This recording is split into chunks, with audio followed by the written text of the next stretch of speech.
ఊడిపోయినాయి, దీనికి గమ్ పెట్టాలి, food bed cleaning చేయాలి, పైన స్ట్రాప్ పాలిష్ చేయాలి, ఇంకేంటంటే సైడ్ దగ్గర కార్ కూడా క్లీనింగ్ చేయాలి దీనికి. ఇట్లా అని చెప్పి పని ఒప్పుకున్నాను అన్నది నేను. చూడన్నా దీని పరిస్థితి చూస్తే ఇట్లా ఉంది. రఫ్ అండ్ టఫ్ వాడకండి అని చాలా వీడియోస్ చెప్తున్నాను. ఒకవేళ మీరు వాడినట్టే అయితే ఎక్కడ ఇవ్వాలనో కరెక్ట్ మీరు చూసి ఇవ్వండి అన్న. ఇచ్చినప్పుడు కూడా దీని వాల్యూ తెలిసిన వాళ్ళు కరెక్ట్ పనిచేస్తారు అన్న. దీని వాల్యూ తెలియని వాళ్ళు అడ్డదినంగా పనిచేస్తారు మీకు. అది మీరు చూసుకోండి ఇవ్వండి ఇచ్చేటప్పుడు కూడా. చూడన్నా వర్క్ అయితే ఇట్లా ఉంది దీనిలో. సరే భయ్యా చేద్దామని చెప్పి పని ఒప్పుకున్నాను నేను.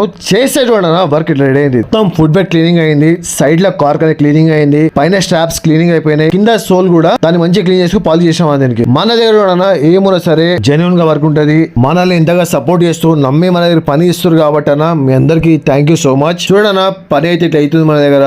బర్కెన్ స్టాక్ కి కేర్ ఆఫ్ అడ్రస్ ఏడుందంటే మన శివరాజ్ ఫుట్వేర్ అన్న. మన షాప్ వచ్చేసి జూబ్లీ హిల్స్ అపోలో హాస్పిటల్ దగ్గర ఉంది. Google map, Rapido, Porter, Uber దీంట్లో ఏదైనా సరే అన్న మీరు ఒకవేళ పంపించాలనుకుంటే Shivraj footwear sales and service అనుకుంటండి, మీకు లొకేషన్ ఉంటుంది అన్న. Thank you.